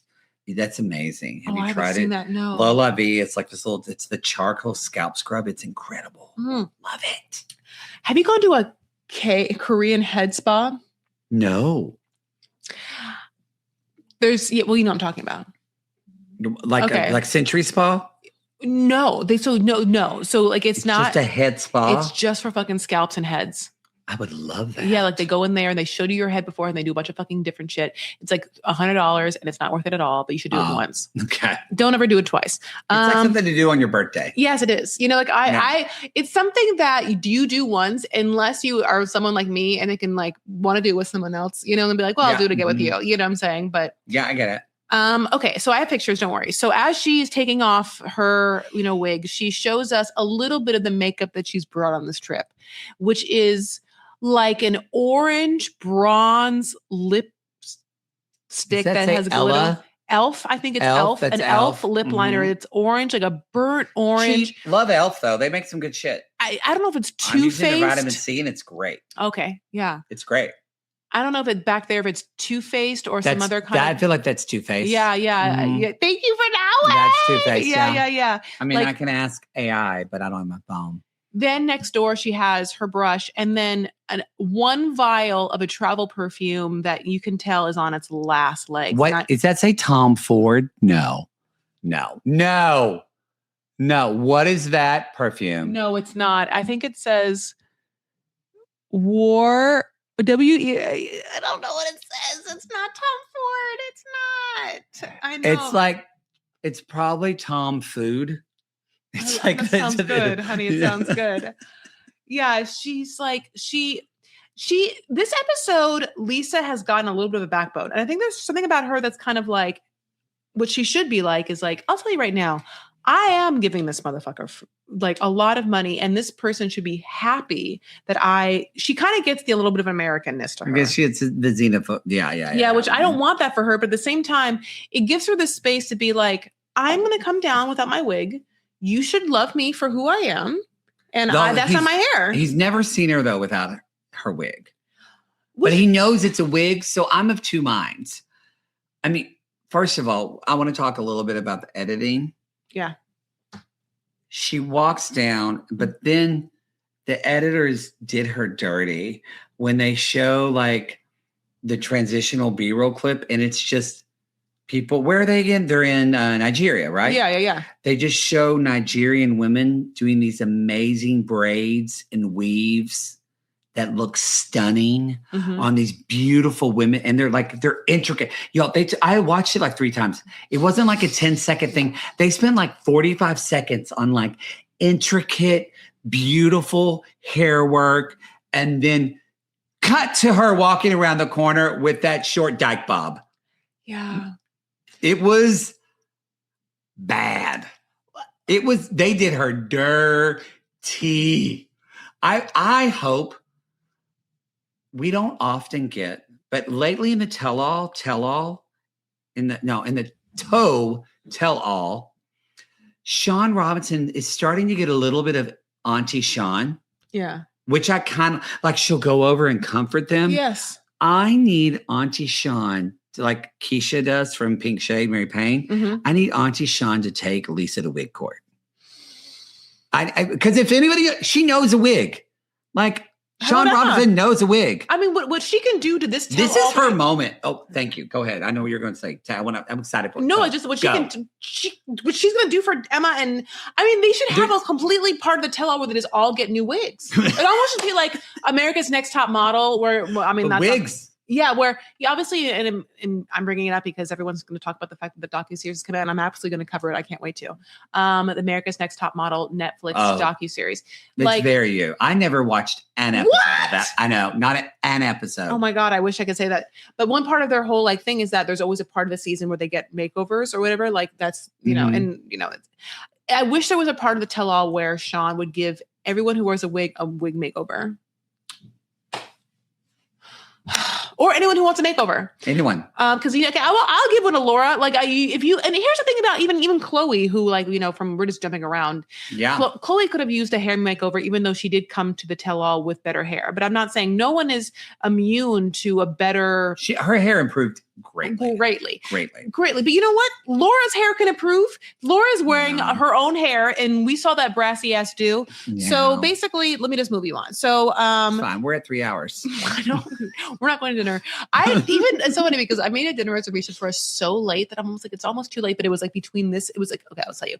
It's fine. It was like either we eat at 6 or 8:30. That's exactly the times. And I was like, oh, we're not going to do 6. And so I was like, 8:30 is so late, but I'm just going to have to really entertain him. And maybe we'll go to drinks afterward. I'm not going to make it on time. I picked a finger. Now I'm bleeding. Keep talking. Oh, no. Okay, go to the bathroom. Pimple. Yeah. Okay. Keep talking. Okay. So I'm listening. I know. Christina is watching this going, this is off the rails. I know. I love the fact that we have Christina editing you all the time and just getting to watch this. I hope that she enjoys it. And I love you, Christina. And you were right about the gambling. That's why I wanted to bring up the fact that I don't know if I said it out loud, but Christina was right about the gambling. She thought she knew that Beer Khan was a gambler. And that whole time, by the way, when they were teasing, when he was like, and you don't know what I do for the money. I mean, just so you know, I was like, sex work. He does sex work. I was hoping I screamed. So bummed. It was just gambling. I know. And Christina was like, it's gambling, you stupid, crazy person. And I was like, oh no, it's in it. But she was right. Oh, she was right. I know. So basically, he sees her hair after she watches it. He hates it. Spoiler alert, he hates it. And she also hates that he hates it. And she also she stands up for herself. And she's like, I wanted him to light the wig, and it's making me second guess things. And we're always happy that she has one moment. Now then we have a fucking flashback. We do. And we have a flashback that she FaceTimed Faith. It was a Faith time. And I hate myself. I love you. And she basically it was a big deal because I know that's why I was right. I don't like it how they do the flashbacks on pivotal moments they built up in the season. We literally saw Faith sobbing, going, "Don't marry him. Don't say yes. Whatever you do not get and engaged. They're like, don't do what you've done before. Traumatize me every moment of my life, Mom. Please don't do that." It was like, you should. Why aren't you? So it only tells me. Wait a minute. You're telling me there's an embarrassment of riches here. There's so much more that we haven't even seen on this journey that you had to put that as a flashback and cut it short. Right. It's going to get. I don't think because we're on episode 9. We're not even. We're just now halfway through B90. It's going to get crazy. Nutser. Gonna get crazy. Yeah. Anyway, she's talking to Faith. Faith's I'm sorry, you're telling me that he says that he doesn't have no money and he somehow put together a whole goddamn parade procession and then he got on a bended knee like a fucking, Boys down on bended. Yes, thank you. Knee. And that's love bombing. I love you in your wig. I know. I just need you to wear your wig sometime when you're around my friends. So they don't think you look like a middle-aged woman who lives in a trailer. Because you do. If you do this, I promise I won't have sex with as many women, but I'll let you pay for my way to the U.S. Baby, you know Yeah. Bring in the chorus. Yeah. Just like, chorus, yeah. I don't care if it's a little strainy, I need it. Yeah. So basically, I love you so much. This is why we're we have best the friends. best job ever. I know. Sorry, If only I can make like absolute money with this, but we'll see. So basically, I love you. So basically, she does stand up for herself, and we meet the friends. Okay. And we meet the friends, and the friends are George, Emmanuel, Loveday. What? One of these things and the other. That's not like a Huey. That's like Huey, Dewey, and Carl. That's like just Huey, Dewey, Moonshine. Just like, what? So Loveday. Yes. Loveday. I don't know if it's his Christian name, but maybe. Yeah, like, that song, Lovely Day, Lovely Day. Lovely day. Lovely day. Yeah. I used to have that. When I look at you, boom, boom, boom. I used to have that as my alarm for my phone. Oh, it's beautiful. So when I would wake up, I'd hear doom, doom, doom, doom, doom, doom, doom, doom, doom. And it was kind of a slow wake up. But then I realized I have to take it off as an alarm because every time I heard the song then in public, I was like, ugh, I got to wake up. Oh, no, it ruins it. It ruined it. So you got to take it. Because before that, I had George Michael. So it would be like 7 in the morning. I hear, wake me up before you go. And I go, oh, God. Yeah. And then I started to hate that song. So don't have a song you love as your phone alarm. Doesn't work. Use bird chirping. That's what I use now. Yeah, because it worked all the time. Yeah. The whole time. Yeah, bird chirping. That's exactly what I use. Use birds. Yeah. So then they meet the friends and he's like, oh, so happy for you to meet my lady. Yes, she is a stunning beauty from the United States. And they're like, we are happy to witness this event today. It almost felt like they're little mini chat GPT AIs living in them and they're aliens. And they were like, yes. We are so happy to be in space with you. In space. The cameraman did her dirty too because they zoomed in on her after they said, we're so happy to meet this beauty. And you see her going, I know it. They are fucked up. But okay, so this is what threw me. What? Clearly this is a con. Clearly, yes. We all know this is baby girl. He's laughing through the entire. Yeah, they are all laughing. They're laughing. This is baby girl Lisa. This is Kimbali with Usman. This is Mohammed and Nicole. Yes. This is a con. Yes. We know all this. But don't you feel like they need to be better cons? Because to me, because they're all like, you've brought him from the gutter and now he has a life because of you. And it's like they're basically saying because of what you paid for. It's like they're trying to guilt trip, like you have to continue to do this for his life. But I don't feel like that's the way to go for an American because Americans are so much like, I'm not paying for it. I think they should have like wined and dined her more.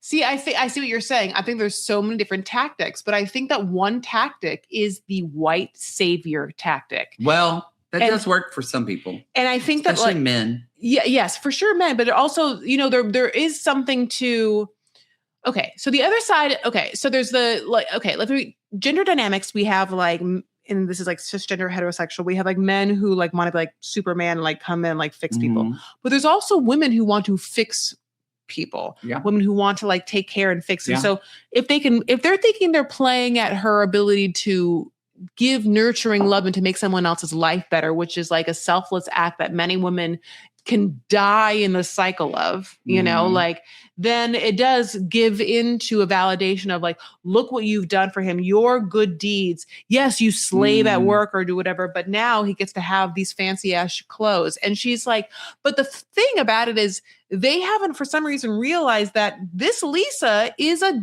Lisa 2.0. She's not sitting there being like, my baby gave me a procession and then decided to marry me and I'm 100% happy. She's upset.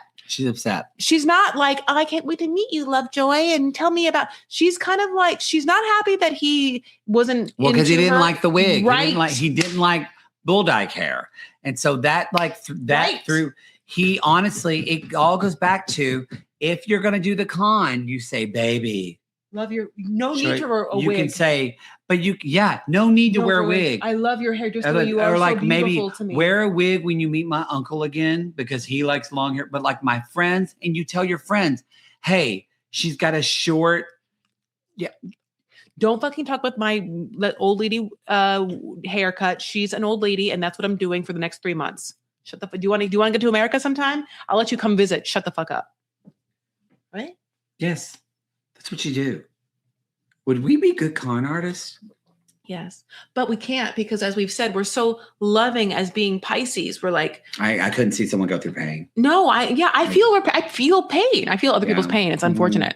So basically she's like, let me tell you, this motherfucker was on social media and I wasn't even the only person because he got it. Like she knows a couple of things. She knows that they've been talking for 6 months. Mm-hmm. She gets off the plane and she's like, how long have you been planning this? And he's like 6 months. She's like, interesting. That's how long we've been talking. And now she's going to bring up the fact that when she started talking to him, that he was talking to another American person and that this person somehow got her information. Yes. Her DM, like how she would know her name or whatever, did so, got into that DM and was like, yeah, he's talking to me as well. I know you don't believe me. So here's screenshots, not only of our conversation, but here are pictures of him. Yeah. And we're not going to see them because once they made up, she deleted the screenshots. I trusted him. Don't ever delete the screenshots. I trusted him. Never delete. Put them in a private folder. That's what hidden folders are for. Put it in a folder called like Pinterest. Do you have a hidden folder? Yes. Yes, of course. But it's all nudes? Or not some of me, more of other people. Yeah, nudes. Yeah, I didn't mean this. I didn't assume. Yeah, I didn't assume that your hidden folder was all nudes of you. I think that'd be crazy. No one's hidden folder is just nudes of them. Jake's might be.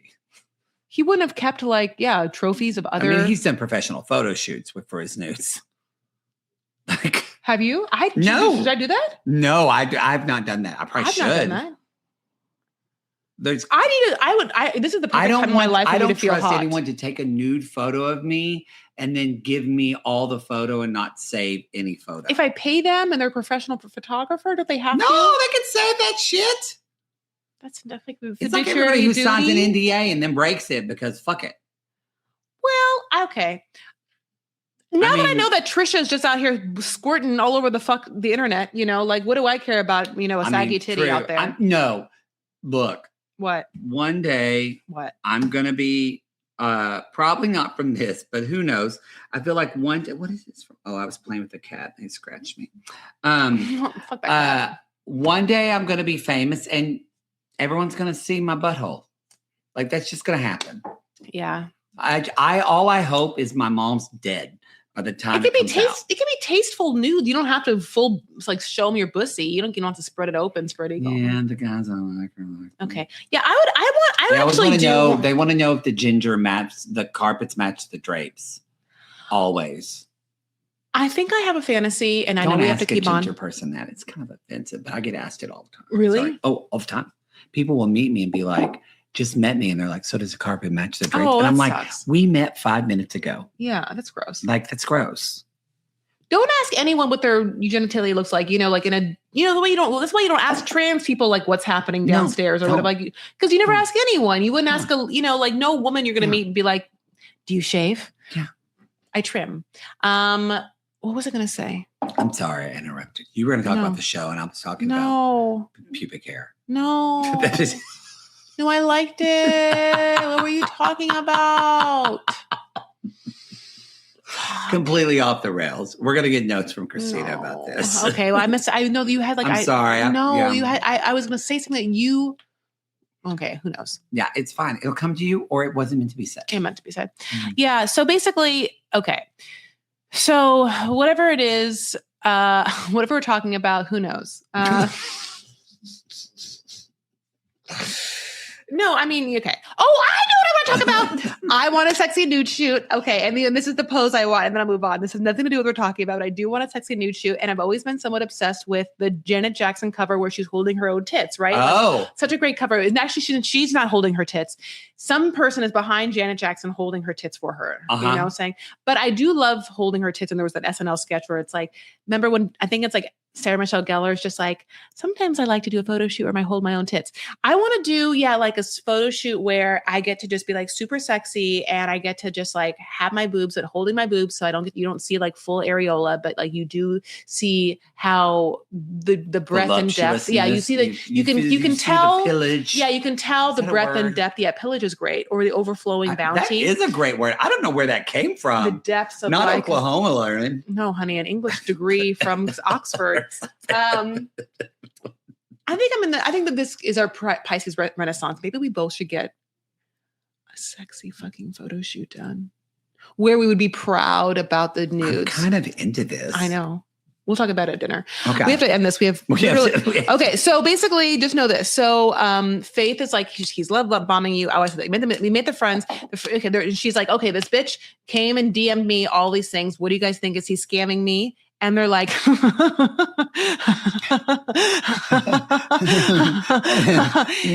he is sweating. She calls him out on being sweating. He's like, no, I'm not sweating. I'm begging you. I'm telling you, you gotta tell me the truth. I know. He's like eyeing his friends like, can you believe this is happening in real time right now? That she's saying all these things and calling me a scammer when we all know that it's the truth and I just have to grin and bear it. Do you think he's going to cross the pond? Like, because what would happen if she? Because he thinks she has money. She's broke. We know from social media online, she's a grifter. She's married. She's taking advantage of people. She's broke. She almost got evicted. Yeah. She does not. She has mental health issues, clearly. It's interesting because you never know what the other person's dealing with. And it kind of a little bit goes back to like, how like Trish was like, are you happy with me or whatever? Because her whole focus is on this person having everything and that whether this person makes her happy. And Daniel is still in a process of like wanting to like hook this big fish and not in the wherewithal or emotional maturity to be like, is this even what I want, what I need, who I think it is, and is this what my end goal is? And it's not. She has no money for him, like if his end goal is just to get to America, maybe. But to my knowledge, I don't understand how she has the financial means, and this is why we're on before the 90-day and not regular 90-day, to put up any collateral to get this person to America. How the fuck is she going to afford?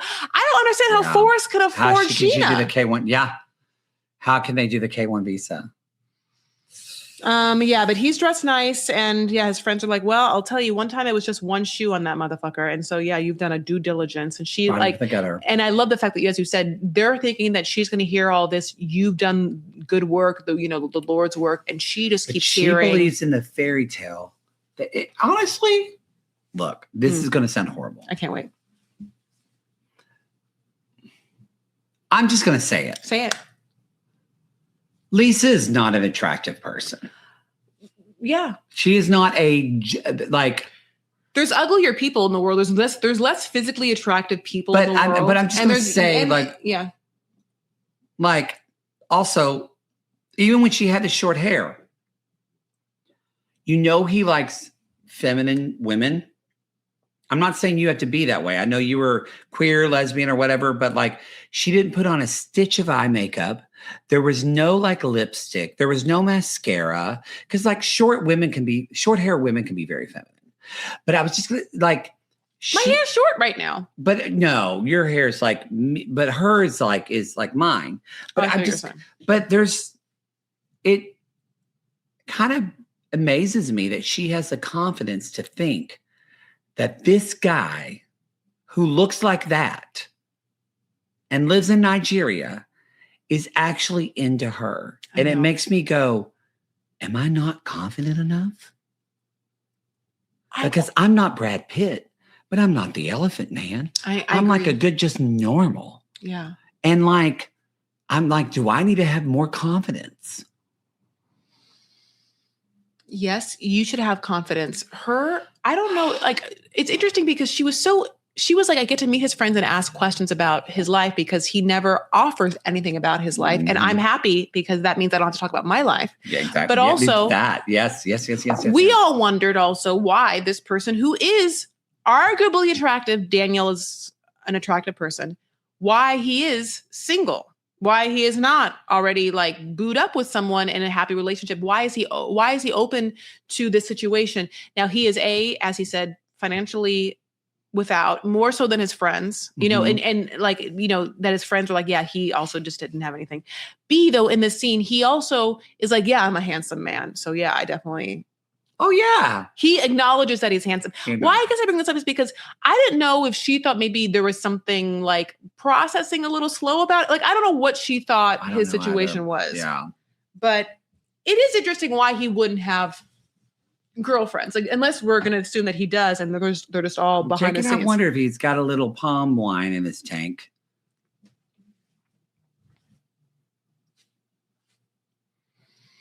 It would certainly, yes, it would certainly make his absolutely abhorrence for homophobia astute. Yeah. I mean, you know, it's also Nigeria. They don't really love the gays. Well, they don't think that to think that there's no possibility of any gay or homosexual activity occurring with any person of Nigerian descent on the land that they know is just like, all right. I don't know. The Nigerian men I was with were pretty gay. Okay, my love. Believe it or not, we have one more couple to go. We're gonna go to dinner at 10 o'clock. I know, it's so funny. I cannot fucking believe that I was like, this is the latest dinner and we're gonna barely make it. Okay, Emma and Zayed. Okay. So she's pissed because just like we got to meet, you know, his friends, we got to just obviously come on the heels of meeting Danielle's friends with Lisa. Emma has met Zayed's friends. One friend is obsessed with her, and one friend won't touch her if she thinks she's the goddamn devil. But she learned that Zayed at this point is 0% thinking of her as wife material. And Zayed wants to be like, no. Well, yes, 0% at this moment in time at, 7:29 or whatever. English isn't its best. So I think it is a mistranslation. Do you think this? Well, I'm going to wait to ask that question. Keep going. I'm going to wait. I want to hold it. Well, she asks them, she does interrupt every sentence he says. He's like, you keep interrupting me. She's like, no, I don't. He's like, yes, I can't get a word in edgewise. Let me tell you. She's like, whatever. And he's like, yes.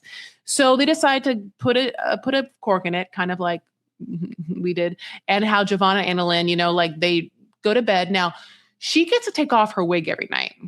Lisa doesn't. Lisa sleeps in bed with Danielle, but Emma gets to take off that bronzed wig every night and sleep with whatever is underneath it. I wish we could see it. And the next morning, he gives her the one thing that she loves more than wigs and filler, tea. She loves tea. She loves tea. Loves tea. She does love tea. Mm-hmm.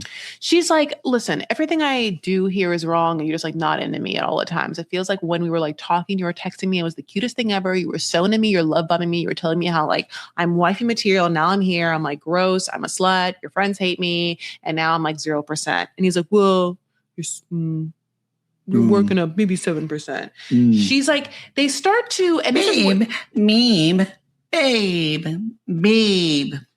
babe. Thanks, babe. Love you, babe. Blech.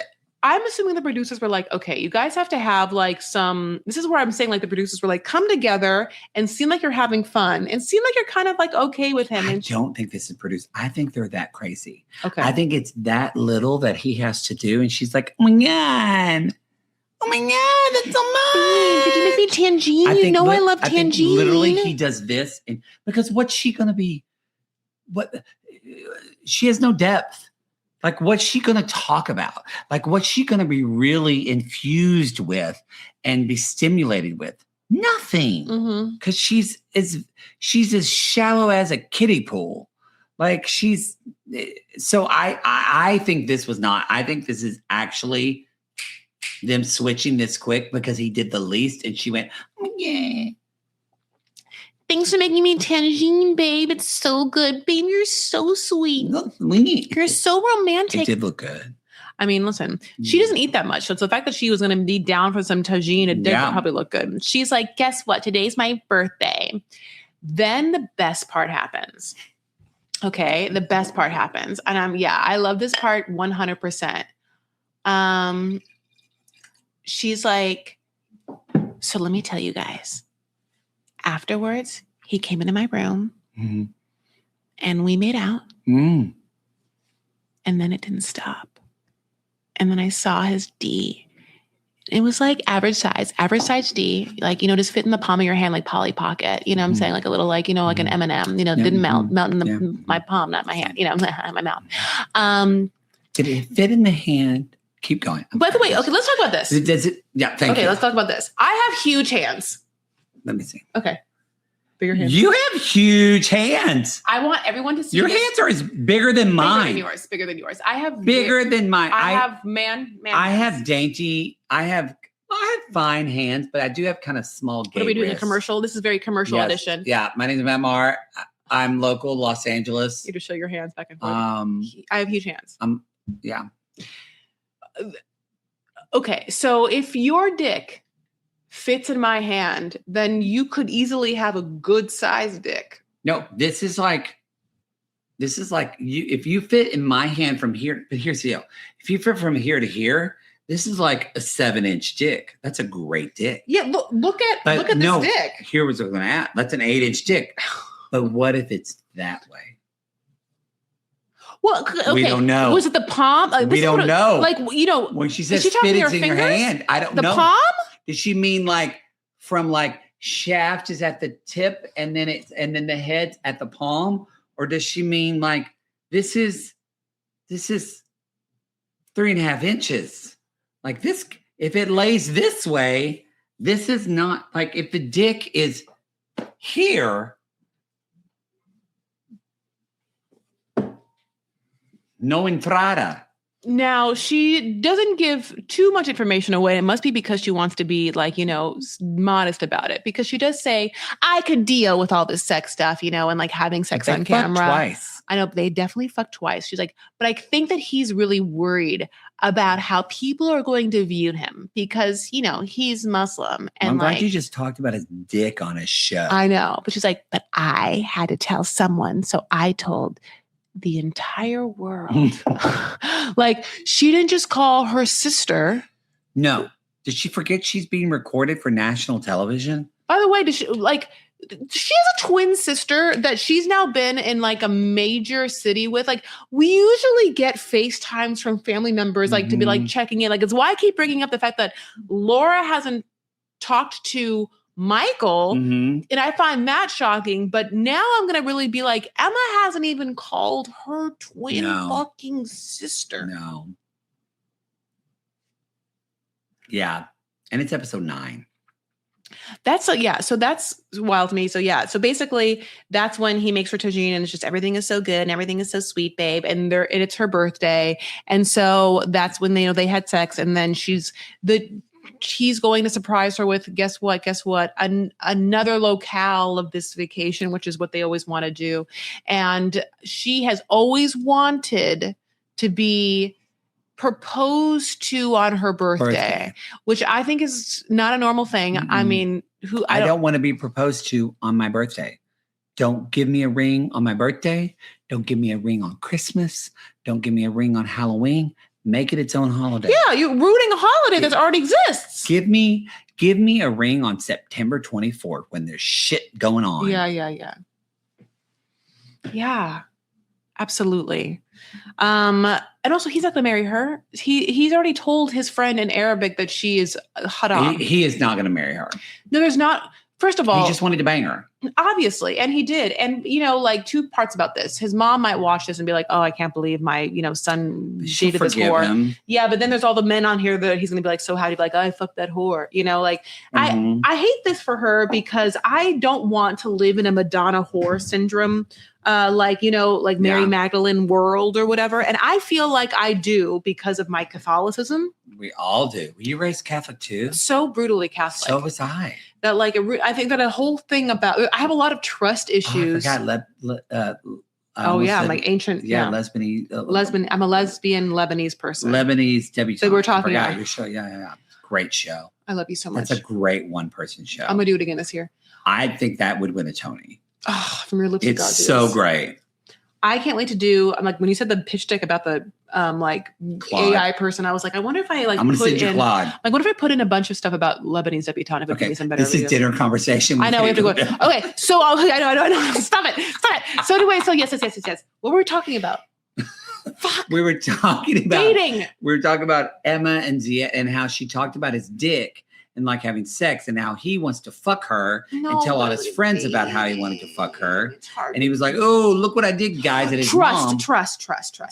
So Emma is for some reason trusting Zayed more so than she should because she doesn't understand culturally that he thinks of her as being a slut. I wish she didn't, but he does. His friend does. Her titties are out. They've now fucked. She doesn't even know. She doesn't even know that when she's on camera being like his dick's like this, that it's like that's so Ib Shum or Haram that's what they expect. His mom would never let that happen. So like that's one part of it, but also there is just this distrust that I have like taken in as like a member of the patriarchal world and a Catholic that like men only want you for sex. You somehow have to trick them into not having sex with you enough for them to then lay bare their soul that they actually like and respect you enough. And it's just the most fucked up thing.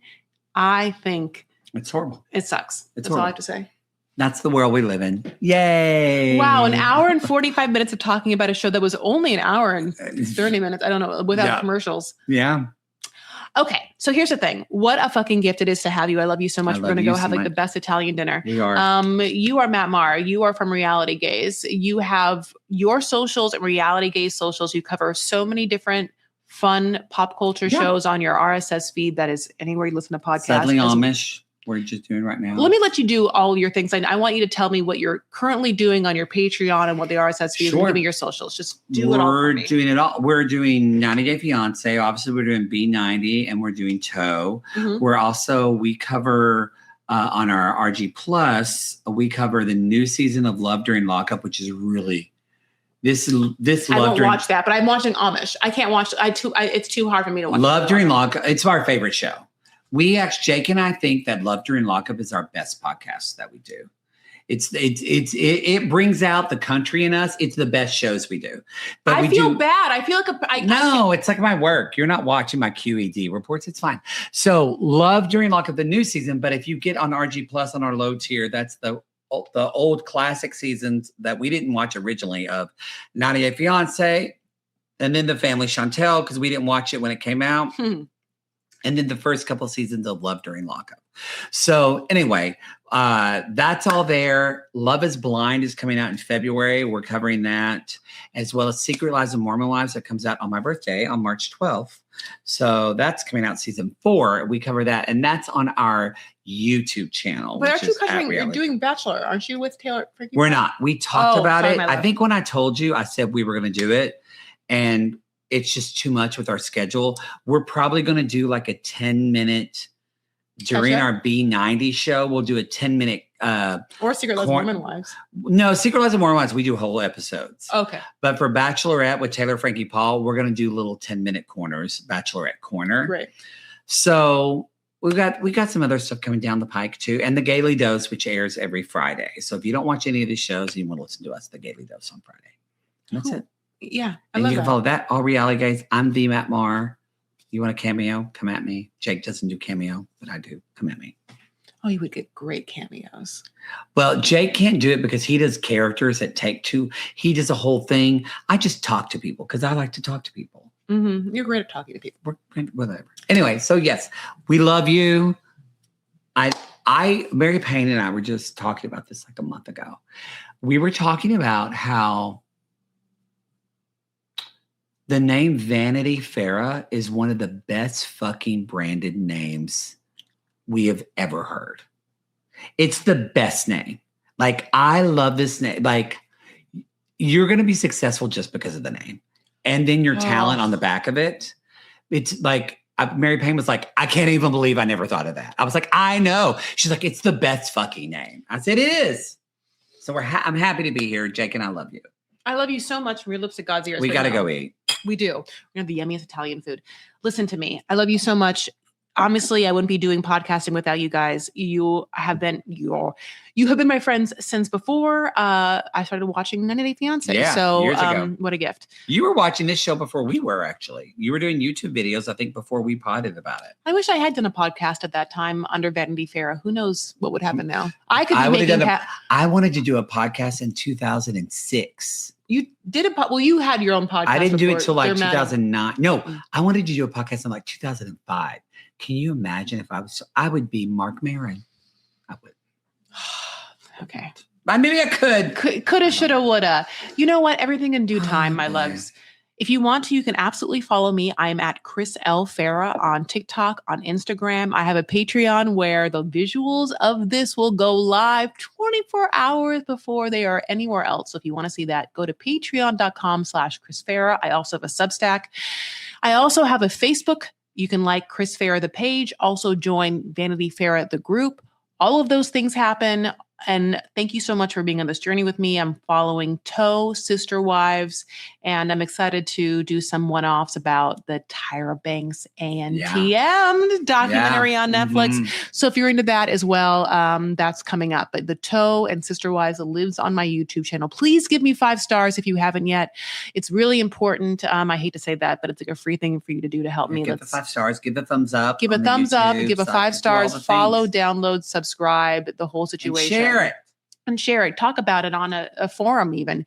Let's do 2 breaths just to ground us. We're all together. And then this is like a mindful moment you can have while listening to my voice. And I'm so sorry that you have to listen to it. God bless. But if you're in the car, if you're in your life, take a moment to be present in this very second. And hopefully you can feel your body in space using your breath or the sound of my voice to bring you presently in the moment. And then try and find these pockets throughout the day to just ground yourself in what is actually happening. Stop thinking about the past and don't plan for the fucking future. Okay, 2 breaths, one's a rehearsal and one's the real thing, and then we're out. Thank you for being here as you breathe it in. Try it one more out, bring it out, and then one more. And one more in. All right, my loves, take care of yourselves. Oh, felt good. Thank you. Take care of yourselves and one another. Stand up for what you believe and make art, okay? Small or mighty, with yourself and your friends. And I'll talk to you later, all right? Thank you for being here, Maddie. Bye. Bye.